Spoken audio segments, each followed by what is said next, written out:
यशिका जी हरियाणा से। जी। राधा वल्लभ श्री हरिवंश गुरुदेव। महाराज जी आपके चरणों में कोटि कोटि प्रणाम। महाराज जी मेरा प्रश्न है कि स्वप्न को लेकर है। महाराज जी मुझे स्वप्न में भूत और भगवान एक साथ दिखते हैं।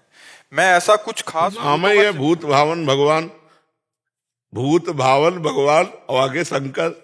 भूत जब हम उच्चारण करते तो भूत भावन भगवान, अरे वही सब है, कोई दूसरे नहीं है। वही चराचर जगत बने हुए हैं। अब हमारी बुद्धि शुद्ध नहीं है इसलिए ऐसा है। कोई भूत ऊत नहीं है, वही भगवान है, वही सब रूपों में है, उनके सिवा कुछ नहीं है। नामदेव जी के सामने भूत प्रकट हुआ तो उनका जय विठ्ठल, तो वहां विठ्ठल भगवान प्रकट हो गए। तो हम अगर भूत को भूत मानेंगे तो भूत है, नहीं तो भगवान के सिवा कोई है नहीं। और नाम जब करते हुए सोया करो, उठ पटांग के स्वप्न नहीं आएंगे। जब शयन करो तो नाम राधा राधा राधा राधा, जब तक नींद ना आवे तब तक राधा राधा राधा राधा, सो गए फिर आप देखना अच्छे स्वप्न आएंगे। ये सब इधर उधर के स्वप्न नहीं आएंगे। इधर उधर के स्वप्न आते हैं जो सोते समय बातें प्रपंच की सोचते रहते हैं। सोते समय नाम जरूर जपना चाहिए, पता नहीं जग पावे कि न जग पावे। ये भी तो है ना, कहो सोते सोते ही दिल फेल हो जाए। इसलिए हम भगवान का नाम, प्रियाजू का नाम जपते हुए सोए, जिससे हमारा शयन भी आनंदमय हो जाए। और अगर स्वप्न आते तो देखो, स्वप्न की दो तीन प्रवृत्तियां होती। एक होता है ऊट पटांग, बेमतलब के स्वप्न आते हैं जिनका कोई अस्तित्व नहीं। और एक होता है जो हमने पूर्व में किया है उन संस्कारों से होता है। और एक होता है आगामी जो होने वाला है उसका संकेत। तीन प्रकार के स्वप्न के होते। एक होता है बिल्कुल सिर पैर के नहीं, बिल्कुल बेकार, उठ पटांग एकदम, तुकतान ही नहीं। और एक होता है जो पूर्व में हमने किया है उसके संस्कार के स्वप्न आते हैं। और एक आगे जो होने वाला है संकेत, उसके स्वप्न आते हैं। तो हमें नाम जप किया जाए, नाम जप करने का अभ्यास बनाया जाए तो हम तीनों प्रकार के स्वप्नों से बच जाए। नहीं तो कहो ऐसा स्वप्न आ जाए कि आनंदित हो, कहो ऐसा स्वप्न आ जाए कि रोना पड़े, भयभीत हो जाए। नाम जप करो तो स्वप्न भी तुम्हारा आनंदित रहेगा, आनंद देने वाला बनेगा। स्वप्न में भी दुख नहीं होता भक्त को, इसलिए भगवान का नाम जप करो। श्रीमती अर्चना पांडे जी लखीमपुर। राधे राधे आदरणीय महाराज जी आपके चरणों में कोटि कोटि प्रणाम। महाराज जी बिना किसी दोष अथवा अपराध के कोई मनुष्य यदि सार्वजनिक एवं व्यक्तिगत तौर पर जीवन में किसी का अपमान करता रहे तो अपमानित व्यक्ति को क्या आचरण करना चाहिए? यदि वो आध्यात्मिक है तो उसे सह लेना चाहिए और भगवान से प्रार्थना करना चाहिए कि उसकी बुद्धि शुद्ध हो। और अपने में, आज ही सत्संग में था पूज्यपाद सिवड़िया बाबा के वचन में कि हमारा कोई प्रारब्ध पूर्व जो पाप में है, हमारे भगवान के द्वारा विधान किया गया है, शारीरिक दंड ना भोग करके मानसिक दंड से उससे निपटाया जा रहा है। जैसे हमें कोई गाली देता है या अपमानित करता है तो हमें मानसिक जलन होती है। मानसिक जलन से हमारे पाप का प्रायश्चित हो गया, जो हमें शारीरिक दंड नहीं भोगना पड़ा। तो हमारी कोई निंदा करता है या हमारा अपमान करता है या तिरस्कार करता है तो भगवान के विधान से हमें पवित्र किया जा रहा है। कबीरदास जी कह रहे, निंदक नियरे राखिए आंगन कुटी छवाए। अपने सामने रहे, पास रहे, बिना साबुन बिना पानी निर्मल करे स्वभाव। वो हमारे मन के, हमारे तन के सारे पापों को नष्ट कर देता है। जो श्री प्रबोधानंद जी महाराज कह रहे, सम्मानम कलयाति घोर गरलम नीचा अपमानम सुधा, श्री राधा मुरली धरो भज सखे वृंदावन मात्यज। सम्मान विष है जो हमारे पुण्यों को नष्ट करता है, और अपमान अमृत है जो हमारे पापों को नष्ट करता है और पुण्यों को बढ़ाता है। इसलिए मुझे जो आध्यात्मिक है उसे सहना चाहिए, और जो एकदम सांसारिक है तो सहेगा ही नहीं, वो प्रश्न ही नहीं करेगा, तो सठे साठ्यम समाचरित, वो दुष्ट के साथ दुष्टता का ही व्यवहार करेगा। लेकिन आध्यात्मिक ऐसा नहीं। करत जे अनसहन निंदक तिनहु पे अनुग्रह करो। जो तुम्हारे अनसहन अपमान करते हैं, निंदा करते हैं, उनको भी सह कर उसका मंगल मनावे, ये आध्यात्मिक स्थिति है। इससे हमारा मंगल होगा, हमारे पाप नष्ट होंगे, हमारे भगवान प्रसन्न होंगे। जीवन का परम लक्ष्य है भगवान की प्रसन्नता। किसका प्रश्न था, समझ पा रहे हैं आप? इसमें कोई संशय? जी। संजय शर्मा जी। राधे राधे। राधे राधे महाराज जी। महाराज जी ज्ञान क्या है? ज्ञान को पाने के लिए क्या शिक्षा आवश्यक है, या ज्ञान को भक्ति से पाने का तरीका उच्च है? हाँ, भक्ति से पाने का तरीका उच्च है। स्वरूपानुसंधान भक्ति रेव गरीयसी, भगवान शंकराचार्य जी ने, गरीय से माने श्रेष्ठ, स्वरूपानुसंधान अर्थात ज्ञान। आत्मस्वरूप का ज्ञान प्राप्त करने के लिए सर्वश्रेष्ठ साधन भक्ति है, पर कुछ स्वाध्याय भी जरूरत है। जब हमें पता ही नहीं कि मुझे किस मार्ग से जाना है, उस मार्ग में कितने किलोमीटर हैं, कितने किलोमीटर बाद हमारा लक्ष्य मिलता है, तो फिर ऐसे चलते हुए हम हार जाएंगे ना। इसलिए हमको सबसे पहले इस मार्ग में गुरु का वर्ण करना चाहिए। गुरु के वचनों के अनुसार जब हम चलेंगे तो मंजिल बहुत दूर है पर बहुत नजदीक हो जाती है। और जब हम भगवान की आराधना करते हैं तो मंजिल चलनी ही नहीं पड़ती है, हृदय में ही ज्ञान प्रकट हो जाता है। नहीं तो ज्ञान के पंथ कृपाण के धारा, परत खगेश लगे नहीं बारा। ज्ञान का मार्ग बोले नंगी तलवार पे चलना है, बहुत कठिन होता है ना, क्योंकि पूरे संसार के राग का नाश करना है। पूरे संसार को असत्य कह दिया ज्ञान ने, ब्रह्म सत्यम जगन मिथ्या। अब हम पूरे संसार में ही फंसे। तो मतलब हमारी जितनी आज तक जन्म जन्मांतर से संस्कार स्वभाववश आसक्तियां हैं, सब काटनी है। और सबसे मूल शरीर में आ जाती है, जब सब छोड़ सकते हैं। लेकिन देह प्राण ते प्रिय कछु नाही, सबसे ज्यादा प्रिय देह और अपने प्राण है, और इनकी भी परवाह छोड़ देनी है, तब हम ज्ञान के मार्ग में चल सकते हैं। तो इससे बहुत सरल और संपूर्ण ज्ञान प्राप्त कराने में समर्थ, भगवत प्राप्ति कराने में समर्थ भगवान की भक्ति है। अब जैसे शरीर का राग त्यागना और शरीर को समर्पण करना, दोनों बात एक है, लेकिन राग त्यागना बहुत कठिन है और समर्पण करना सहज है। राग त्यागना कठिन है। मैं शरीर नहीं हूं, अब सर्दी लग रही तो शरीर में तो लग रही, लेकिन आप महसूस कर रहे हैं ना कि आपको सर्दी लग रही, तो अज्ञान है। सर्दी किसको लग रही है? आत्मा को लग नहीं सकती। और पंचभूत जड़ है, इनको लग नहीं सकती, तो भ्रम ही तो है। तो भ्रम है तो उतार दो जैकेट ज्ञान का पता चल जाए, है नहीं? पर है ना कि हमें सर्दी लगती है।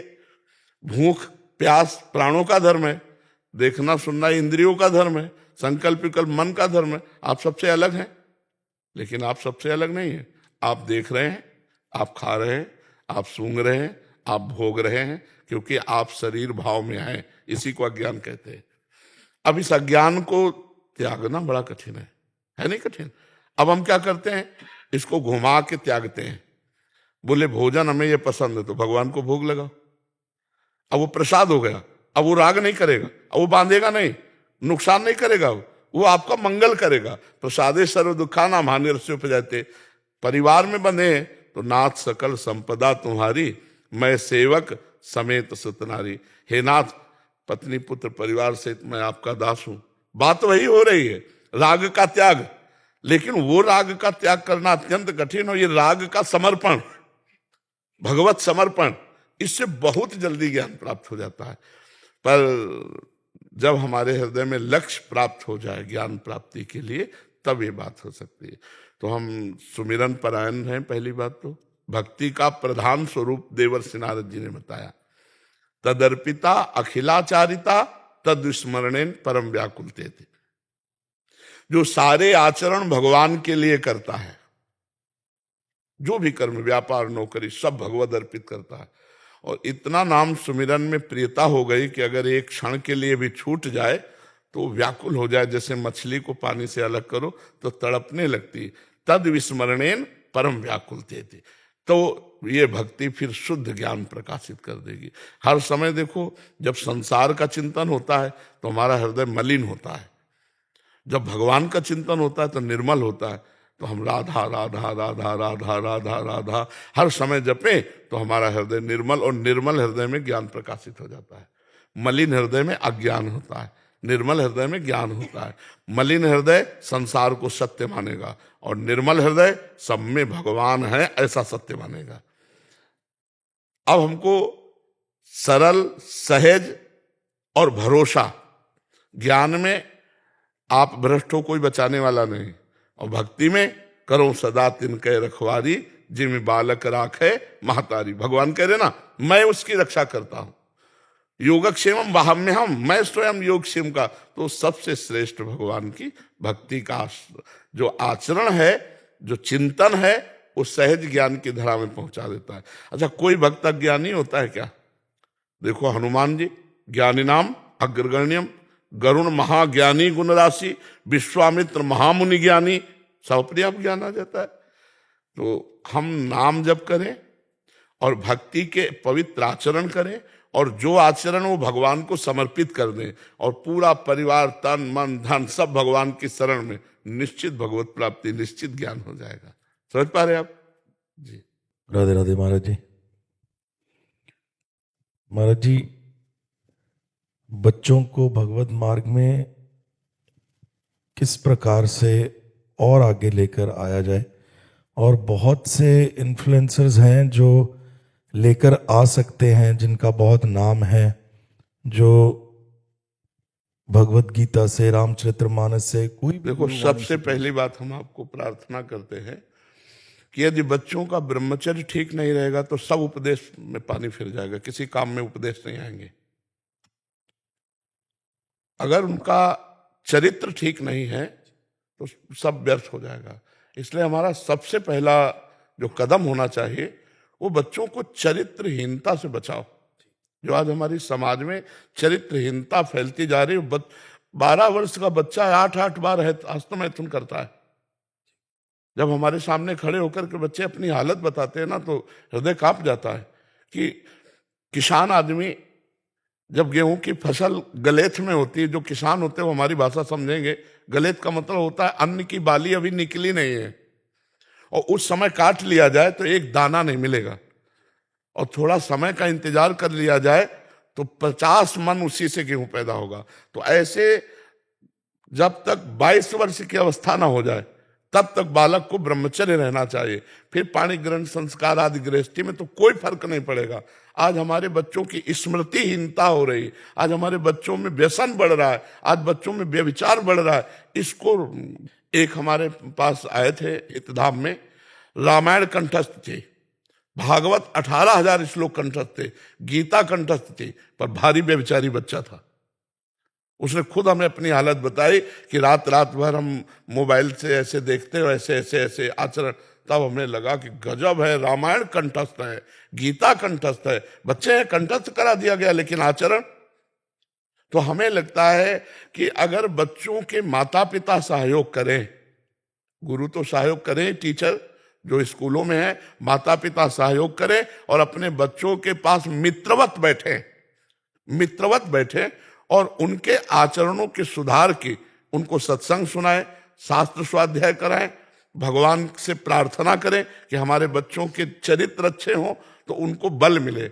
और 30 मिनट नाम जप करवाएं, 30 मिनट केवल नाम जप कराओ। फिर आप देखना 30 मिनट बैठ करके जो नाम उनको प्रिय लगे, या आपको जो प्रिय लगे, या जो गुरुजनों ने दिया है उस नाम को हम जपें, और थोड़ी देर बैठ करके गीता भागवत अर्थ सहित घर में हम अपने सुनाएं, तो हमारे बच्चों के संस्कार बदलें।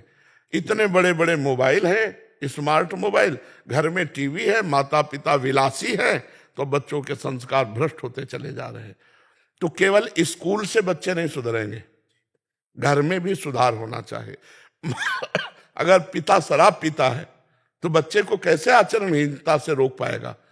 गंदी गंदी बातें आप करोगे, दृश्य देखोगे, तो बच्चों में वही संस्कार, वो छोटा नहीं है, उसमें संस्कार पड़ रहे हैं।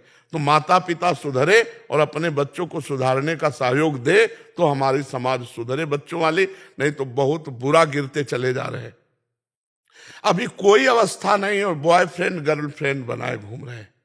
कह रहे ये जीवन तुम्हारा, हमारे राज्य के काम आने वाले तुम हो, तुम्ही में कोई एमएलए बनेगा, कोई मुख्यमंत्री बनेगा, कोई प्रधानमंत्री बनेगा, कोई डॉक्टर बनेगा, कोई मास्टर बनेगा, और तुम आचरणहीन होते जा रहे हो। क्या होगा हमारी समाज में? क्या होगा? आचरणहीन चाहे कोई हो, हमारे राष्ट्र की सेवा नहीं कर सकता, शोषण जरूर कर सकता है, सेवा नहीं कर सकता है। जो चरित्रवान है वही बलिदान देने के लिए तैयार हो सकता है, वही दूसरों को सुख पहुंचा सकता है। तो हमारी नई पीढ़ी बहुत गिरावट में जा रहे। छोटे छोटे बच्चे व्यसन करने लगे, छोटे छोटे बच्चे व्यभिचार करने लगे, हस्तमैथुन आदि के दोषी हो रहे। हमें लगता है माता पिता, टीचर और बड़ों को मिलकर के संभालना चाहिए। इस विषय में कोई बोलता ही नहीं। उनकी जीवनी शक्ति नष्ट हो रही, वीर है, वो हस्तमैथुन कर रहे हैं, उनकी दशा क्या होगी, वो डिप्रेशन में पहुंच जाएंगे। तो हमारे नए बच्चों को सिखाओ, छोटे छोटे बच्चे एक दूसरे के संसर्ग से, एक 12 वर्ष का बच्चा था, उसने पूछा कैसे, ये कैसे सीखे, तो उनका हमारे दोस्तों ने सिखाया। तो क्रम बाई क्रम वो कुसंग वसात ऐसे, तो ये सुधरे तब सुधरे। ब्रह्मचर्य स्मृतिवान बनाता है, ब्रह्मचर्य बलवान बनाता है। ब्रह्मचर्य जिधर चाहो उधर आप ले जा सकते हो ब्रह्मचारी को, वो उधर ही विजयी होगा। अब ब्रह्मचर्य की हीनता हो रही, भोजन सुधरे। ये जो आजकल नए नए बच्चे पैकेटों वाला भोजन पा रहे हैं, तो इनके शरीरों में बल बुद्धि तेज ही नहीं आएगा। हाँ, अब ये खा के पहलवान बनेंगे, ये खा के बुद्धिमान बनेंगे। अरे सात्विक भोजन पाओ, दंड बैठक मारो, थोड़ा व्यायाम करो, ब्रह्मचर्य से रहो, फिर देखो जीवन कैसा बनता है। तो हमें लगता है इनके चरित्र को सुधारा जाए तभी बनेगा। तो हमें लगता है कि सुधार यहां से शुरू हो। पहले ब्रह्मचर्य गुरुकुल में इसीलिए दूर रखा जाता था, परिवार से इसीलिए दूर रखा जाता था कि सबसे पहली सीढ़ी जो परमार्थ की और व्यवहार की, वो है ब्रह्मचर्य। ब्रह्मचर्य से गृहस्थ, ब्रह्मचर्य से वानप्रस्थ, संन्यास, सब जगह ब्रह्मचर्य से ही होता है। तो हमें लगता है ब्रह्मचर्य का उपदेश दिया जाए, ब्रह्मचर्य की रक्षा कराई जाए, और उसमें प्रधान होगा भोजन और कुसंग का त्याग। भोजन ऐसा सात्विक जिससे ब्रह्मचर्य टिके, और कुसंग का त्याग जिससे हमारी गंदी आदतें न हो। छोटे छोटे बच्चे मोबाइल में गंदी गंदी बातें सर्च करके देखेंगे, उनकी हालत क्या होगी। तो हमें लगता है बड़ा बड़ा उपदेश देने से बात अब नहीं बनेगी, हमको घुसना पड़ेगा, उनके जीवन शैली में घुसना पड़ेगा। और वो अपने लोग कर नहीं सकते, वो माता पिता कर सकते हैं। बैठाल करके खुली बातें से पूछें कि आपके ब्रह्मचर्य में कोई हानि तो नहीं, आप कोई हस्तमैथुन तो नहीं करते, आप कोई गंदी बात तो नहीं करते, तो वो डरना मत, हमसे बता दोगे तो हम तुम्हारी दवाई भी करवा देंगे। ऐसी आयुर्वेदिक औषधियाँ आती हैं जो ब्रह्मचर्य छीण करके अपनी शक्ति ह्रास कर लेता है बच्चा, वो उससे पुष्टता प्राप्त होती है। तो हमें लगता है कि पहले यहाँ सुधार होना चाहिए। बिल्कुल अब आप देखो सीरियल कैसे बन रहे हैं, समाज के लिए तो सीरियल बन रहे हैं। सीरियल का कोई भी सीरियल ऐसा नहीं मिलेगा जिसमें अश्लीलता और अभद्रता न दिखाई दे। आप देखिए, और जहां से हमारा काम बनना है, या तो संतों के उपदेश या तो शास्त्रों का स्वाध्याय, दोनों शास्त्र स्वाध्याय है नहीं, और संतों को ऐसा दिखाया गया, मतलब जैसे वेब सीरीज कहते हैं, जी जी महाराज। तो वेब सीरीज में वो ऐसे दिखाए गए, फिल्मों में ऐसे दिखाए गए कि श्रद्धा नहीं रही, और शास्त्रों का स्वाध्याय है नहीं, तो जीवन बचाएगा कौन।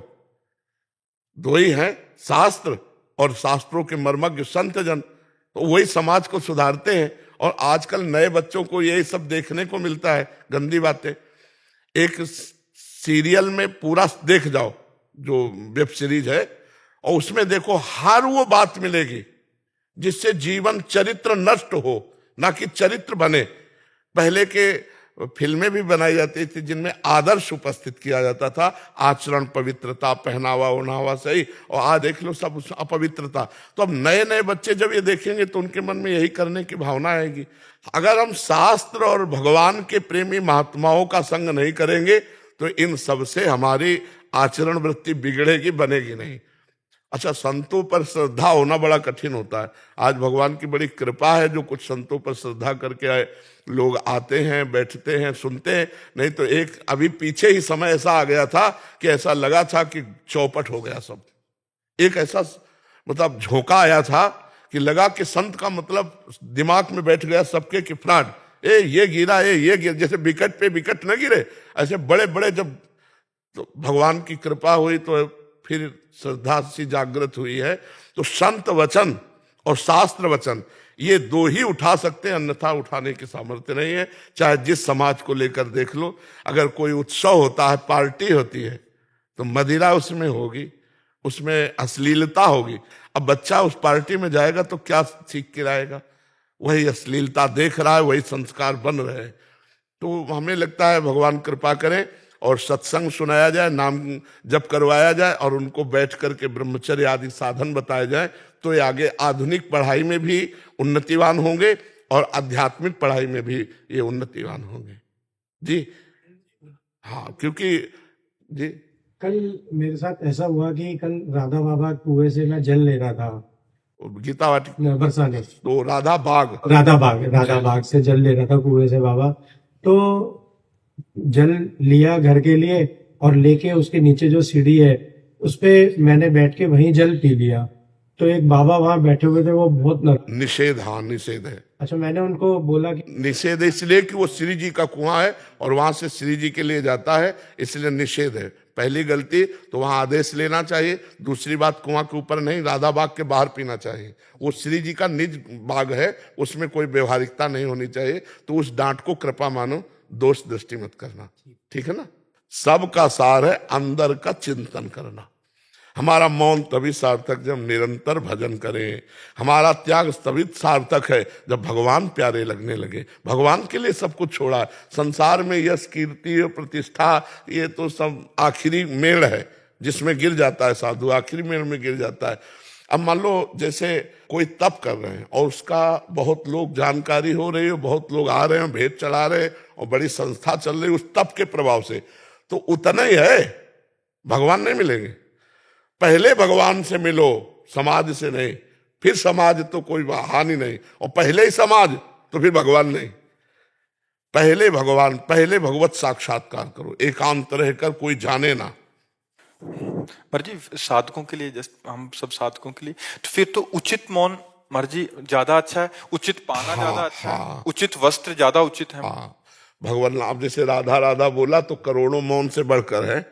हम गंदी बात ना बोले, हम किसी को अशुभ ना बोले, किसी की गलत चेष्टाओं को हम बढ़ावा देने वाली बातें ना बोले, तो और राधा राधा बोले तो मौन ही है, वाणी का मौन ही है। हम अपनी धर्म की कमाई की नमक रोटी खाएं तो बहुत बढ़िया, फलाहार से भी बढ़कर बढ़िया तपस्या है।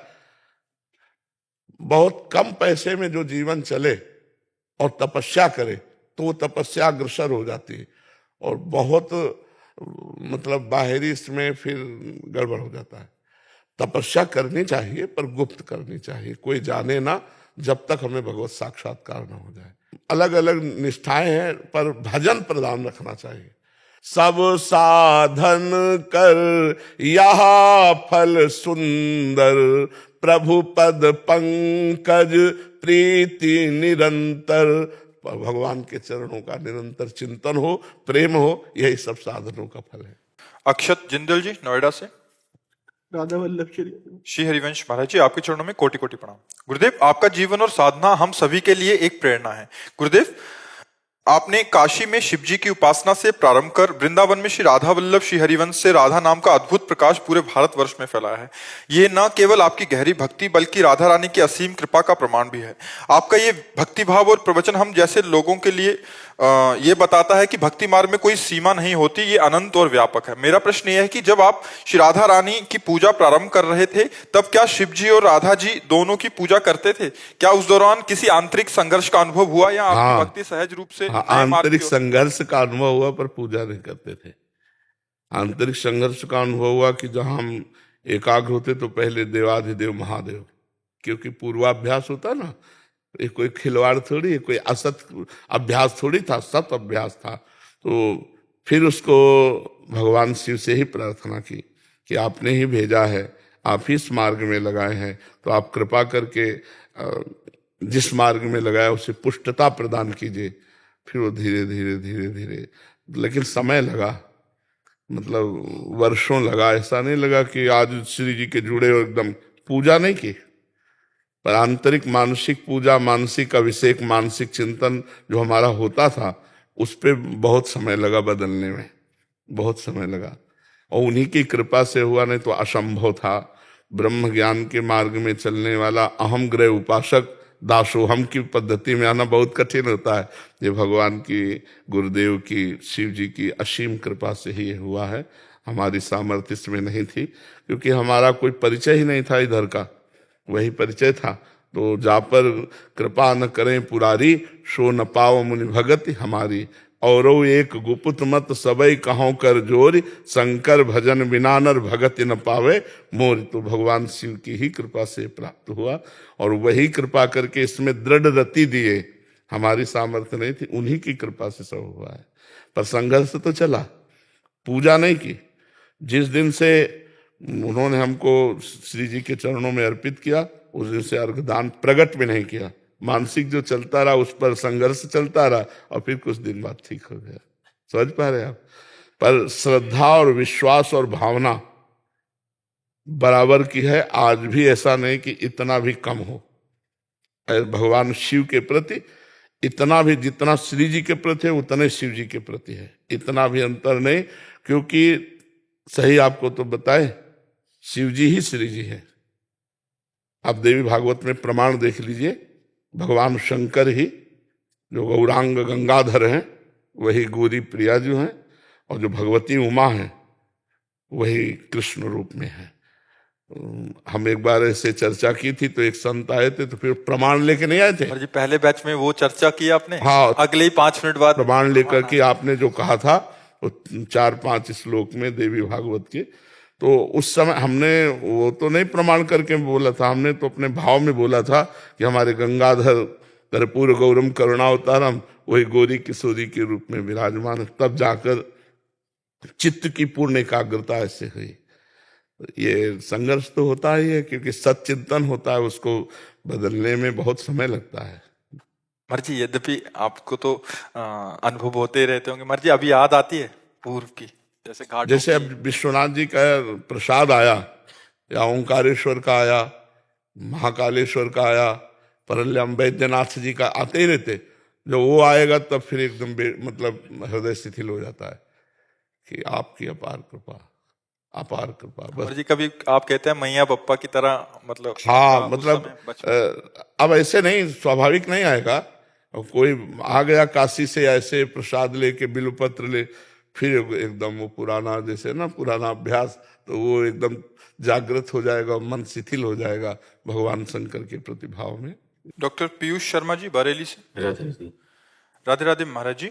महाराज जी मैं एक चिकित्सक हूं और अपनी सेवाएं अपनी निजी क्लिनिक पर दे रहा हूं। थोड़ा सा लंबा चौड़ा लिखा है, कह रहे कि इनके अचानक चलने में असमर्थ हुआ 2020 में, फिर इन्होंने इलाज नहीं कराया, श्री जी के बल से अभी रह रहे हैं। महाराज जी इनका सवाल है कि आप कहते हैं कि काम क्रोध लोभ मोह माया से दूर रहना चाहिए, और मैंने ये भी सुना है कि ये जीवन एक रंगमंच है और हम इसके किरदार हैं, तो हमें एक अच्छे किरदार के नाते एक अच्छा पति पुत्र पिता व संबंधी के रूप में निभाना चाहिए। आपने पूरा सही नहीं सुना। अगर सही सुना होता तो अपने पाणी ग्रहण करके पत्नी के साथ संतानोत्पत्ति की भावना से जो काम किया जाता है वो काम मैं हूं, भगवान बोले विभूतियों में, वो धर्म में काम मैं हूं, लेकिन व्यभिचार में काम वो निषेध है। अगर पाणी ग्रहण किया है तो अपनी ही पत्नी के सहवास से जो संतानोत्पत्ति की भावना से, शास्त्र इतने के लिए आदेश करता है, इतने के लिए आदेश नहीं करता कि आपका ब्याह हो गया तो फिर आप धर्माचरण छोड़ करके पशुता में आ जाओ, ऐसा नहीं लिखा हुआ है। संबंधियों के जीवन यापन के लिए धन का एक अहम रोल है, और इस प्रकार धन भी धर्म के द्वारा, पहले पुरुषार्थ को समझो, चतुर्थ पुरुषार्थ है धर्म अर्थ काम मोक्ष। धर्म की सीमा को पहले, उसके अंतर्गत धन होना चाहिए, और जो धर्म से ही काम की पूर्ति होनी चाहिए, तब मोक्ष की प्राप्ति हो जाएगी। धर्म और मोक्ष के बीच में 2 पुरुषार्थ रखे गए, अर्थ और काम। हमारी कामना की पूर्ति मोक्ष तक होनी चाहिए, केवल लौकिक ही नहीं रहनी चाहिए, और हमारा अर्थ धर्म से युक्त होना चाहिए। अगर अर्थ हमारा धर्म हटा दिया जाए फिर लिया जाए तो अर्थ पिशाच बना देगा, वो तुम्हारा सर्वनाश कर देगा। ऐसी कामनाएं उत्पन्न होंगी कि आप बंधन को प्राप्त हो जाएंगे। इसलिए ब्रह्म ऋषियों ने बहुत सोच करके शास्त्रों में लिखा है, धर्माद्यर्थ चतुष्टयम, धर्म अर्थ काम मोक्ष। तो धन चाहिए परिवार पोषण के लिए, पर प्रारब्ध के अनुसार ही मिलेगा आपको। चाहे जितना आप कर लो, प्रारब्ध के अनुसार मिलेगा। क्रियमाण आपका बहुत अच्छा, जैसे आप बहुत डिग्री पढ़े लिखे हो, नौकरी नहीं मिलेगी। प्रारब्ध खराब है तो नौकरी नहीं मिलेगी। आप बहुत बड़े डॉक्टर हो, लेकिन प्रारब्ध खराब है तो मरीजे नहीं आपके पास आएंगे, अविश्वास हो जाएगा। और प्रारब्ध अगर जोर का है तो कम पढ़े लिखे हो तो भी काम चल जाएगा। अनुभव अधिक है और डॉक्टरी की आपके पास वो नहीं है ज्यादा सर्टिफिकेट, तो भी लोगों की भीड़ लग जाएगी कि बहुत अनुभवी डॉक्टर है। एकमात्र प्रारब्ध केवल भगवत प्राप्ति का नहीं है, किसी के भाग्य में नहीं लिखा है। और यही हम लिखने के लिए आए हैं कि मनुष्य जीवन में मैं भगवान को प्राप्त करूं, ये और सुख दुख उन्नति अवनति सब लिखा हुआ है। महाराज परीक्षित के कुंडली जब बनाई ना, भागवत में पढ़ के देख लेना, तो जन्म से लेकर के और मरण तक का बता दिया कि तक्षक सर्प से मरेंगे, लेकिन परमहंस संहिता सुनकर भगवान को प्राप्त होंगे, भाग्य में नहीं लिखा। ये भगवान की कृपा से हुआ है। तो धन चाहिए, सबको चाहिए जीवन यापन के लिए, और यथा योग्य भगवान सबको प्रारब्ध के अनुसार दिए, पर अधर्म से नहीं। अधर्म से यदि धन आया तो सर्वनाश कर देगा, चाहे 100 रुपया हो तो अपने हिसाब भर नुकसान पहुंचा देगा समय आने पर। तो धन चाहिए, काम भी चाहिए, क्योंकि सृष्टि बढ़ रही, तो धर्म के अनुसार काम की बात कही। हम लोग पशु थोड़ी है। आप सोचो, आपकी बहन को कोई गंदी दृष्टि से देखे, आपको पसंद नहीं आएगा, आपके आग लग जाएगी, तो आप दूसरे की बहन की तरफ क्यों देखते हो? आत्मना प्रतिकूलानी परेशान न समाचरित। आपकी पत्नी की तरफ कोई गंदी दृष्टि से देखे तो कैसा लगेगा? तो आप दूसरे की पत्नी की तरफ कैसे? आत्मना प्रतिकूलानी परेशान न समाचरित। तो धर्म से यदि काम सेवन करो, धर्म से अर्थ का सेवन करो, तो आखिरी परिणाम है मोक्ष। धर्म अर्थ काम मोक्ष, ऐसा। कोई संशय आपको? जी। विद्यानंद जी, राधे राधे महाराज जी, सादर प्रणाम। महाराज जी, कभी कभी भक्ति बढ़ जाती है और कभी कम हो जाती है, ऐसा क्यों होता है महाराज जी? भक्ति का तात्पर्य आप किससे लेते हैं घटने बढ़ने में? भजन से महाराज। हाँ, भजन से। भक्ति का तात्पर्य कबहू तो थोरो भजन, कबहू होत विशाल, मन को धीरज छुटे नहीं, गाहे न दूजी चाल। सिद्ध रसिक महापुरुष जो हमारे वृंदावन के हैं, वो कह रहे हैं मन की वृत्तियां होती हैं जो 3 गुणों के आधार पर चलती हैं, सतोगुण, रजोगुण, तमोगुण। जब हमारे अंदर सतोगुण की वृत्ति अधिक होगी तो भजन बहुत अच्छा होगा, मन लगेगा। और जब रजोगुण तमोगुण की वृत्तियां होंगी तो भोग विलासता प्रमाद स्थिति की तरफ मन जाएगा। तो हमको ये चाहिए कि अगर भजन नहीं भी हो रहा तो हम हैं किनके? प्रभु के हैं ना। तो हम अपनी निष्ठा पे बने रहे, मन भजन में नहीं लग रहा है, लेकिन हम भजनाभ्यास न छोड़ें, गाहे न दूजी चाल। हम कहीं मनोरंजन में न फंस जाए, हम कहीं प्रपंच में न फंस जाए। मन की वृत्तियां आएंगी और जाएंगी, लेकिन हमको अपनी स्थिति में रहना है। हम स्वयं भी तो शरणागत हैं। मान लो तन से शरणागति, वचन से शरणागति, मन से शरणागति और स्वयं से शरणागति। तनुवांग मनोभिर अमलई सोहम तवे वाचिता। सोहम माने मैं से। तो मैं शरणागत जो हुआ है वो भजन से नहीं हुआ, हमारा प्रभु का स्वयं का संबंध है। भगवान कह रहे ना, ममई वांश हो, मेरे तुम अंश हो भक्ति मार्ग में। तो हमारा तो भगवान का स्वतः सिद्ध संबंध है। अब इस समय अगर मन नहीं लग रहा तो हम तो प्रभु के हैं ना। हम में और मन में अंतर है। मन अंतःकरण का क्षेत्र है और हम अविनाशी भगवान के निज अंश क्षेत्र है। अगर उस समय विवेक काम करे और हम मनोरंजन में न फंस जाएं तो हमारा फिर भजन चलने लगेगा। गुण का प्रवाह तीनों का चलता रहता है। कभी कभी एकदम वासना में चित्त हो जाता है, कभी एकदम उपासना में चित्त हो जाता है, कभी वैराग्य में चित्त हो जाता है, कभी राग में हो जाता है। इसी को एक रस लाने के लिए तो उपासना और साधना की जाती है।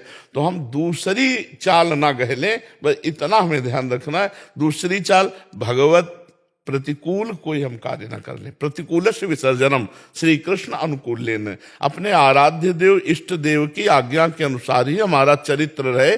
कहीं हमारे कोई आचरण, कोई वार्ता, कोई व्यवहार या कुछ मनोरंजन, फिर हमारा लौट करके भजन में आना कठिन हो जाता है। भजन से बाहर होना तो सरल है, लेकिन लौट कर भजन स्थिति में आना कठिन है। तो कबहू तो थोरो भजन, कबहू होत विशाल, मन को धीरज छुटे नहीं, गाहे न दूजी चाल। मन सबसे बड़ा गतिवान है। 1 सेकंड में बंबई पहुंच जाएगा, 1 सेकंड अगर हम गए हैं तो 1 सेकंड में विदेश पहुंच जाएगा। बहुत उसकी गति है। मन तो चंचल सबनते, याको कौन उपाय। ये आपको कौन उपाय, इसको कैसे हम घसीट कर लाएं? तो बोले साधन को हरि भजन है, कै सत्संग सहाय। इसकी साधना है निरंतर नाम जप, और सत्संग इसमें बहुत बड़ी सहायता करता है। तो हमें लगता है जिस समय हमारा मन भजन में ना लग रहा हो, अगर उस समय संत महापुरुषों के वचन सुने जाए तो बहुत जल्दी हमारी स्थिति वापस आ जाएगी। साधन को हरि भजन है, कै सत्संग सहाय। सत्संग तुरंत सहायता करता है। कोई न कोई वचन ऐसे आ जाते हैं जिससे फिर हमारा मन प्रसन्न होकर भगवान के चरणों में लग जाता है। नहीं तो इस समय ऐसी बाहुल्यता भोगों की, विषयों की और प्रपंच की है कि भजन करना बहुत कठिन है।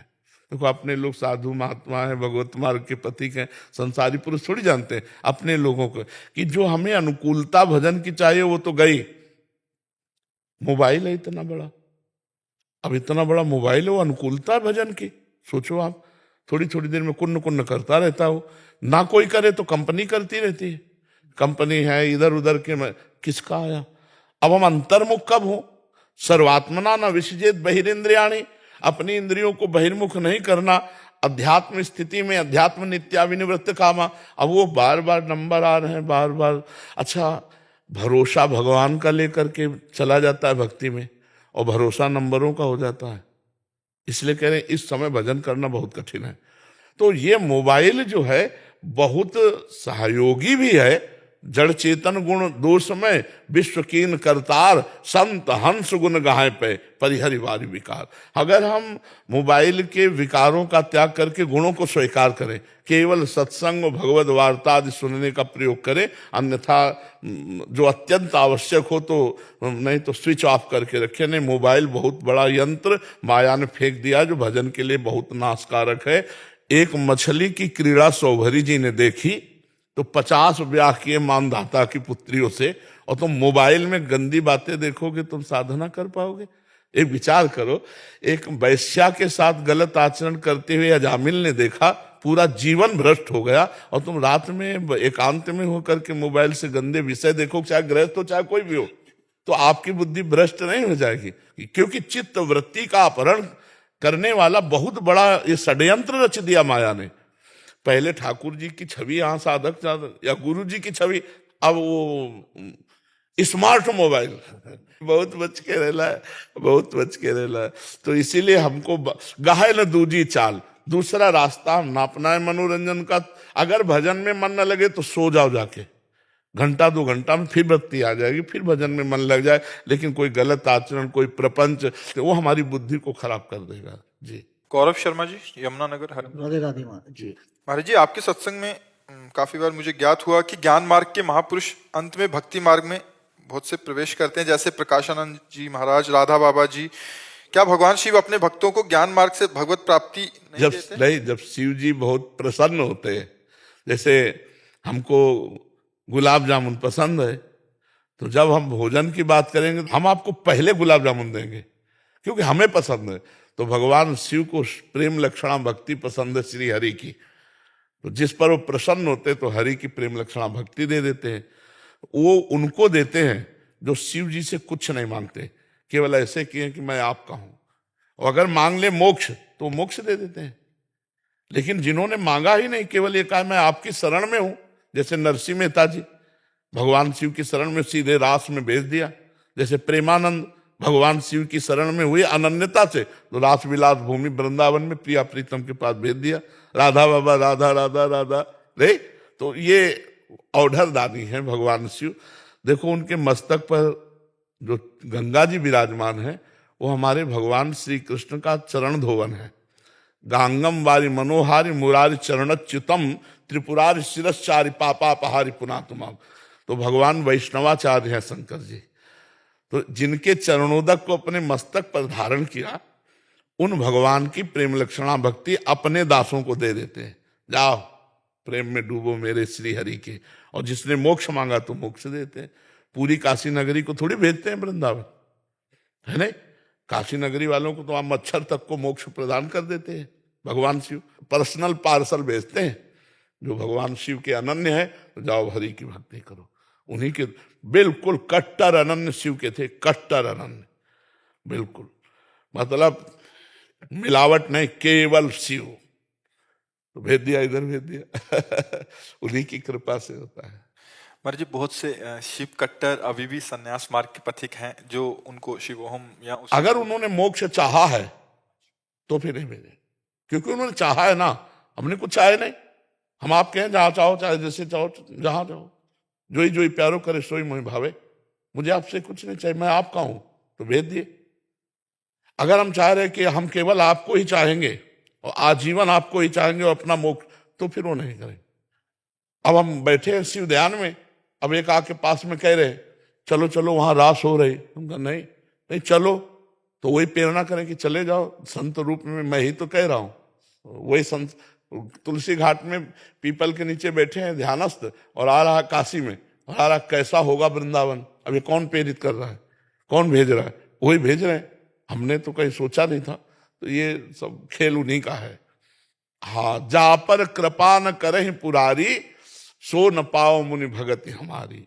और एक गुपुत मत सबई कहो कर जोरी, शंकर भजन बिना नर भगति न पावे मोरी। भगवान शिव कृपा करते हैं, तब राम जी हरि श्री कृष्ण की प्रेम लक्षणा भक्ति प्राप्त होती है, उन्हीं की कृपा से। महाराज जी, माँ पार्वती को भी तो जैसे नारद मुनि या खुद भगवान शंकर ही आए थे जब तपस्या कर रहे थे कि आप भगवान विष्णु को तपस्या करो, उनको। वो बात अलग थी बच्चा, वो बात अलग थी। माता पार्वती जी भगवान शंकर को पति रूप में वर्ण करना चाहती हैं, ये बात भगवान शिव खुद जानना चाहते हैं कि कितनी निष्ठा है। तो भगवान शिव ने सप्तऋषियों को भेजा, सप्तऋषियों ने जाकर कहा कि आप तपस्या किसके लिए कर रहे हो? तो उन्होंने कहा कि भगवान शंकर को पति बनाने के लिए। शंकर जी के लिए इतनी तपस्या? चिता भस्मा लेपो गरल मसनम दिक्पट धरो जटाधारी कंठे भुजगपति हरि पशुपति कपाली भूते सो। एक भी सोने का तो कुछ नहीं है, और आप ऐसे पति के। तो हम आपको इतनी तपस्या आप कर रहे हैं, वैकुंठनाथ को पति। माता जी ने क्या कहा? कोटि जन्म लग रगर हमारी, बरौ शंभुनता रहो कुमारी। करोड़ जन्म लूंगी और हर बार तपस्या करूंगी, पर वरदान यही चाहूंगी कि भगवान शंकर ही हमारे पति हों। निष्ठा की बात समझ रहे ना? हाँ, तो वहां पति प्राप्त करें निष्ठा की, और यहाँ सर्वस्व शिव को अर्पित कर दिया। अब हम शिव के पार्षद हैं, हमें भेजा, पर्सनल आदमी को भेजा जाता है, पर्सनल जगह में पर्सनल आदमी को भेजा जाता है। तो आप क्या समझते हो, श्री कृष्ण कौन है? काली। और राधा कौन है? शिव जी। आज हम तुम्हें राशि की बात बता रहे हैं, हमारे शिव जी ही तो राधा है। और गौरांग गंगाधरी राधा हुए और मां भगवती श्री कृष्ण हुई। आप देवी भागवत में पढ़ के, एक दिन हमने कहा तो एक संत एक बैच में कहा, दूसरे में प्रमाण लेके आ गए।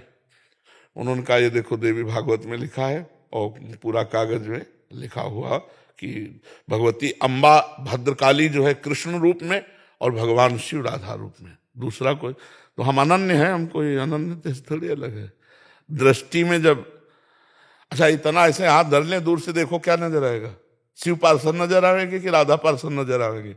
जब आप दूर से देखोगे तो यही लगेगा शंकर का पार्षद कोई बैठा है। चिन्ह देख करके लगेगा वैष्णव है, नहीं ऐसे कर ले तो शंकर पार्षद नहीं लगेंगे। तो बस वहां से भेजा गया पार्सल है, अब यहाँ का है। अपने मालिक के ही यहाँ आए, कहीं और जगह नहीं आए, और कोई ठौरी नहीं है। जैसे वो कर्पूर गौरव, ऐसे हमारी प्यारी गोरी, तो वही भले है, कोई दूसरा। अच्छा तत्व तो एक है कि नहीं है? तो फिर क्या परेशानी है यार? परेशानी तो ये हो जब अभिनय वाले को, अभिनेता को पहचानते ना तो परेशानी है। अभिनेता को पहचानते ना तो परेशानी हो जाएगी कि बड़ा ठीक है या बड़ा गलत है। और जब हमें पता है कि ना ये गलत है ना ठीक है, केवल अभिनय कर रहा है। भाई एक अभिनय में उसने देखा, वो कौन रोल होता है खलनायक का, विलेन। एक में दुष्टता का रोल करता है और एक में सज्जनता का रोल करता है। तो जब दुष्टता का रोल करते दिखाई देगा तो आपको ये लगेगा ये दुष्ट नहीं है, ये बहुत बढ़िया आदमी है यार, पर क्या यार अभिनय करता है, पूरा दुष्टता का, बड़ा आनंद आएगा ना। तो ऐसे मेरा भगवान सृजन का रोल कर रहा है, पालन का रोल कर रहा है और नाश का रोल कर रहा है। जगत नाटक वैभवा, और अपने आप से अपने आप का सृजन कर रहा है, और अपने आप से अपने आप का पालन कर रहा है, और अपने आप से अपने आप का विनाश कर रहा है। यही खेल उसका सृष्टि का। और सृष्टि से परे जो धाम का खेल है, तो अपने आप से अपने आप को वही राधा बनाए हुए, अपने आप से वही सखियां बनाए हुए, अपने आप को ही वृंदावन बनाए हुए और अपने आप में खेल रहा है। वो दो नहीं है, एक ही तत्व है। जब ये रहस्य जान लिया जाता है तो फिर कोई संशय नहीं रहता है। समझ रहे? पर हमें बहुत अच्छा लगता है जब ऐसे नौजवान बच्चे प्रश्न करते हैं ना, धर्म संज्ञक, अध्यात्म संज्ञक, तो अच्छा लगता है कि हमारी समाज सुधर रही है, हमारी समाज भगवान की तरफ चल रही। नहीं तो ये जो आजकल चला है ना, हम इसको हर उसमें कहते हैं boyfriend girlfriend live in relation, ये जहर है, हमारे जीवन को खोखला कर देगा। जैसे घुन लग जाए लकड़ी में तो ऊपर से लकड़ी दिखाई देती है, अंदर से बिल्कुल पूली हो जाती है। ये जो गंदी बातें चली हैं ये बहुत नाशकारी है हमारे समाज के लिए। बहुत धर्म से चलना चाहिए, इस शरीर को ऐसे अपवित्र नहीं करना चाहिए, नहीं तो ना भगवान लायक रह जाता है ना गृहस्थी लायक रह जाता है। गृहस्थी लायक भी नहीं रह जाता। हम कई बार कह चुके हैं कि जिन लोगों को होटलों की खाने की चाट पड़ गई, उनको एक रसोई का भोजन अच्छा नहीं लगता, नहीं लगेगा ना। तो आज ये बॉयफ्रेंड ब्रेकअप, कल वो बॉयफ्रेंड ब्रेकअप, तो पति अच्छा लगेगा? अभ्यास बना लिया तुमने गलत, तो तुम एक पतिव्रत रह नहीं सकती, तुम एक पत्नी व्रत नहीं रह सकते। अब बताओ, पत्नी उधर जा रही, तुम उधर जा रहे हो, क्या गृहस्थी? गृहस्थी तो यह है कि मेहनत करके घर में प्रवेश किए, मुस्कुरा दिए परस्पर और धर्म से चल रहे हैं तो जीवन सफल हो गया। यार प्यार में सफलता है कि पशुता में सफलता है? प्यार में सफलता है। नहीं, यही समस्या बढ़ती चली जा रही है। तब फिर ये जो गृहस्थी धर्म है ये नष्ट होता जा रहा है। पति पत्नी में विश्वास नहीं, पति पत्नी में समर्पण नहीं, भाई भाई में विश्वास नहीं, माता पिता पुत्र में विश्वास। अब देखो कैसा समय आता चला जा रहा है कि एक गृहस्थी जो बहुत खिला हुआ परिवार रहता था वो आज सब मुरझाया हुआ हो रहा है, क्योंकि गंदी आदतें हो रही। जिस हिसाब से हवा चल रही है तो और बढ़ेगा फिर। हाँ बिल्कुल बढ़ेगा। इसीलिए हम हर उसमें कहते हैं कि जितने के कान में पहुंच जाए, जितने संभल जाए कि अब लो नसानी अब ना नसइयो, गलत आचरण मत करो। दोस्त 100 बना लो, दोस्त बनाने में क्या परेशानी? गलत आचरण करना कहता है क्या कि फ्रेंड का मतलब क्या होता है? जो गंदी बात से हटाकर अच्छी बात में चलावे। नहीं, कुपथ निवार सुपंथ चलावा। लेकिन ये कौन सा है कि मतलब गंदे आचरण करते चले जाओ, जीवन बर्बाद करते चले जाओ। जब अपनी पत्नी मिले और फिर अपने दिल का दरवाजा खोल दो और प्यार करो, आजीवन प्यार करो, क्या परेशानी है? भगवान ने बनाया है धर्म, भगवान ने गृहस्थ धर्म बनाया, ये क्या हम इसीलिए कह रहे हैं होश में हो जाओ, होश में हो जाओ। तुम आज जो गंदी बात कर रहे हो वो तुम्हारे पूरे जीवन और पूरे परिवार के लिए नर्क कर देगी। वो आदत है, आदत क्या करोगे? जब आदत बना ली है कई पुरुषों से मिलने की, कई स्त्रियों से मिलने की, तो तुम आगे नहीं ठीक रह सको। ये बर्दाश्त नहीं हो सकता। आप बोलो ठीक है आप गलत हो, लेकिन क्या आप ये बर्दाश्त करोगे कि आपकी पत्नी किसी और के साथ हो? ठीक है वो गर्लफ्रेंड बॉयफ्रेंड खेलती रही, लेकिन क्या ब्याह के बाद ये बर्दाश्त होगा कि मेरा पति किसी और के साथ हो? तो पहले अगर पवित्र जीवन होता, पाणी ग्रहण होता, तो कितना बढ़िया मंगलमय होता। गुरुजी, हम लोग के कॉलेज में जो बच्चे ये गर्लफ्रेंड बॉयफ्रेंड नहीं करते हैं, जिनके पास गर्लफ्रेंड नहीं है या जिन बच्चियों के पास बॉयफ्रेंड नहीं है, उनको बहुत हीन भावना से देखा जाता है। ये ऐसा स्वभाव बन गया है। जैसे हम लोग कॉलेज जाते हैं तो अब आपकी कृपा, हम में तो कुछ सामर्थ्य नहीं है, आपकी कृपा से अब सब में माता की दृष्टि होती है। बहुत और तो हम लोग को अपने बैच से जिस बैच में हम लोग पढ़ते थे, हम लोग के काफी सारे जो दोस्त थे, वो हम लोग को दोस्ती से अलग कर दिया गया हमको। और ये कहते हैं अरे ये तो बड़ा भगत बनता है, इसको हटाओ इसको कॉलेज साथ। तो बढ़िया बच्चा, देखो तुम्हारा संबंध जोड़ दिया गया भगवान से। बुराई तो नहीं कर रहे, गाली तो नहीं दे रहे, कह रहे भगत मतलब भगवान से संबंध जोड़ दिया। ए बच्चा देख लेना जीवन कितना अच्छा होगा, कितना अच्छा जीवन होगा। बस भगवान का आश्रय लो, नाम जप करो, गंदे आचरण मत करो, लोगों को कहने दो, इनकी बातें ना सुनो। ऐसे भी मित्र है बाबा जो हृदय के काफी करीब है, तुम सोचते हैं कि प्रयास करते हैं कि कैसे भी हो ये भी निकल जाए, ये भी उससे जिस स्थिति। नहीं, आप उनसे निकालना चाहते हो। हाँ बाबा, हाँ, लेकिन जब तक बच्चा निकलना नहीं चाहेगा तो कोई नहीं निकाल सकता। आप निकलना चाह रहे हो इसलिए हमारी बात आपको समझ में आ रही, और जो निकलना नहीं चाहते वो नहीं निकल पाएंगे। बच्चा, ये अवस्था बहुत बावरी अवस्था होती है। इस अवस्था में सुधर जाए तो हमारा देश सुधर जाए। ये हम कई बार कहते हैं। इन्हीं बच्चों में जो पढ़ रहे हैं, कोई एमएलए बनेगा, कोई सांसद बनेगा, कोई डॉक्टर बनेगा, कोई संत बनेगा, कोई मास्टर बने। अब हम भी तो स्कूल में पढ़ते थे, पाटी छुया लेके हम भी तो उसी स्कूल में गए थे। कौन जानता था ये संत बनेंगे? तो यही बच्चे तो हमारे भारत के भविष्य है। जब इनके चरित्रहीन हो जाएंगे तो चरित्रहीन पुरुष भारत का भविष्य नहीं हो सकता। हमारे यहाँ राम चरित्र गाया जाता है, चरित्र की महिमा है। और हमारा चरित्र बिगड़ रहा है नए बच्चों का, तो हमें माता पिता से, अपनी समाज से, उन बच्चों से हाथ जोड़कर प्रार्थना है, जिसको तुम खिलवाड़ समझ रहे हो ये हमारे देश की शान बनेगा। आप ब्रह्मचर्य से रहो और जब ब्याह हो जाए तो खूब अपने धर्म के अनुसार चलो। अगर ब्याह में भी अगर मन ना हो तो भजन करे, डट के भजन करे। कितने शादी में भी बिल्कुल इच्छा नहीं हो मुझे। हाँ, तो डट के भजन करे, अपने माता पिता के पास रहे और डट के भजन करे, उसमें कोई परेशानी नहीं। लड़कियों को तो रखने के लिए माता पिता तैयार नहीं होते हैं ना। नहीं, ऐसा नहीं है। जब अपनी निष्ठा पे आओगे तो कौन तो ये निष्ठा गलत तो नहीं है महाराज? नहीं, गलत नहीं है। अगर हम भगवान का वर्ण करते हैं तो गलत कैसे? मीरा जी ने जोर से अपने जब ब्याह हुआ ना तो जोर से कहा था, मेरे तो गिरधर गोपाल दूसरो न कोई, जाके सिर मोर मुकुट मेरो पति सोई। तो उनके पति जी गुरु मानते थे मीरा जी को। तो कितनी ऐसी गंगाबाई, यमुनाबाई, करमेठी बाई, करमती बाई, कितनी एक से महान महान भक्ता हुई हैं जो भगवान का भजन करके भगवान को प्राप्त हुई। और सबसे बढ़िया प्रमाण है, बहुत सी ब्रज गोपियों के ब्याह हो गए थे और बहुत सी गोप कुमारी कन्याएं थी, सबने श्री कृष्ण को पति रूप में वरण किया और परमहंसों के द्वारा बंदनी हुई, परमहंसों के द्वारा बंदनी हुई। पर गंदी बात ना करे, डुप्लीकेट जीवन ना चले। नहीं, अगर ब्याह ना करे तो फिर पक्का चले सही ढंग से, पक्की बात समझ लो। ना गृहस्थी लायक ना विरक्ति लायक, तो मतलब क्या रह गया? फिर चले तो ऐसे चले, आंख उठा के किसी की तरफ ना देखे। और ऐसा कि माता पिता नहीं रखेंगे, नहीं, अगर आप ईमानदारी से सच्चाई से भजन करोगे तो भगवान सबकी बुद्धि बदल देंगे। भगवान सबको आपके प्रति आदर भाव कर देंगे, सब आपको आदर भाव से देखने लगेंगे। इसलिए सब लोग नाम जप करो, अच्छे आचरण से चलो, पवित्र जीवन ही आनंदमय जीवन होता है।